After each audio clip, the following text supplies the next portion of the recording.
Hello, everybody. Scott Golden here with the Golden Opportunities Coaching YouTube channel. Welcome to those of you who are new.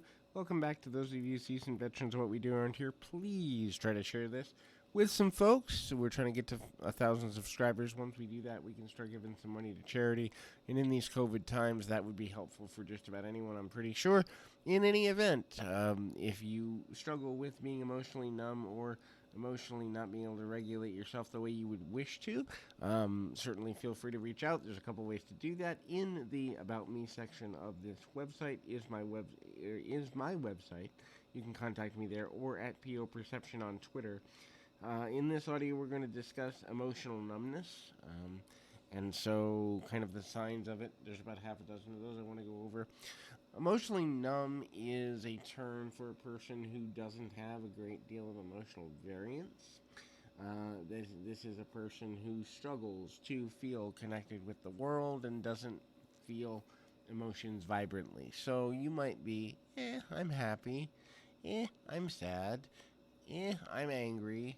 And so what begins to happen is the apathy takes over as the dominant emotion, and the numbness and apathy kind of waver. So one may feel things dumbed down or stunted on like let's say a 2 on a 10-point scale, but there is no real variance throughout the day, throughout the week, throughout the month with life events, and it becomes extremely difficult to experience any sort of emotional connectiveness with others and or feelings that life is worth living. So it can contribute to suicide, it can contribute to laziness, depression, and other sort of things. And so the first one is kind of being on autopilot. So we've all had times when we are exhausted and we wake up early in the morning, or if we're a night shift person, maybe mid-afternoon, late afternoon, and we go to get ready and we're just going through the motions. We pour our coffee, and then 5 minutes later we wonder how the coffee got in the cup. It's you live your life in a fog, and yes, you're physically going through the motions. Yes, you're physically there. Most of the time you can communicate what you're doing, although sometimes even that becomes difficult.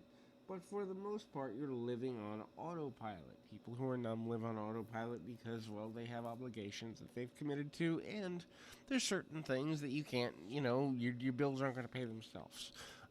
Your boss isn't exactly going to be thrilled if you just don't appear one day. So you go through the motions, but you're never really connected to anything you're doing. The next thing is you hardly ever feel happiness or joy or any emotion, really, as we've already talked about. So, you may have a birthday and it's like, so okay, so someone bought me a present. You may find out your best friend is getting married and you're like, okay, so I have to go to a wedding. And the apathy becomes that dominant reaction. However, when you finally do feel emotion, rage and anger and unhappiness is there, because that's a way that can be very explosive. So a person who's dealing with emotional numbness, it doesn't necessarily mean that they haven't had feelings the whole time. It means they're almost on like an emotional mute button. And so when they finally do come forward, it takes one heck of a core emotion to unearth them, and the most often unearthing is rage and anger. And so another thing that people that deal with numbness do is they will open themselves up emotionally through entertainment expressions. It's actually one of the reasons that I love being in the entertainment industry, is I've seen people who are struggling.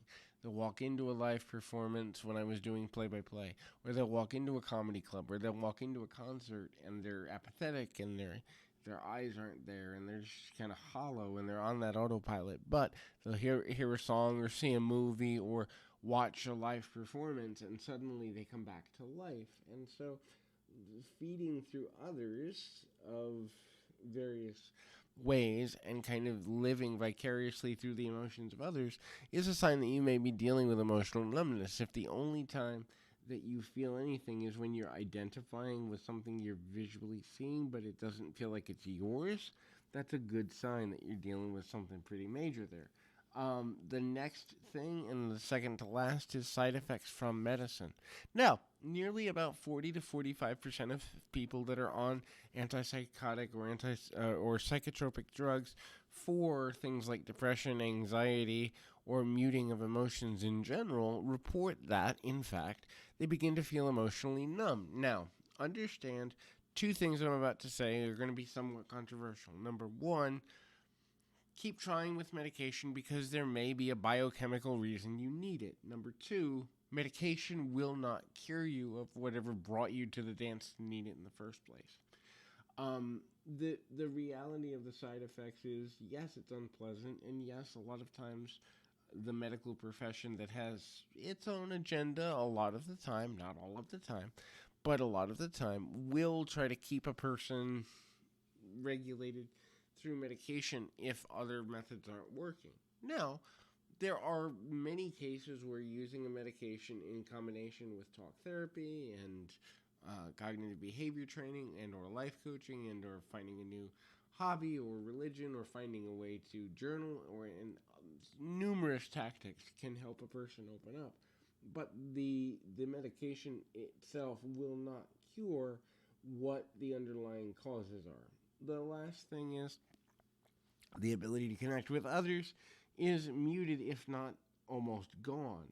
This doesn't mean you're a bad person. It just means that your mind is on overload with so much of the numbness that the ability to connect and feel connected with others is non-existent because it activates a different part of the brain, which can be overwhelming and a whole bunch of box of fluffy ducks. In any event, hopefully this has been helpful. I encourage you to keep your feet on the ground, your mind in the moment. Until next time, everybody.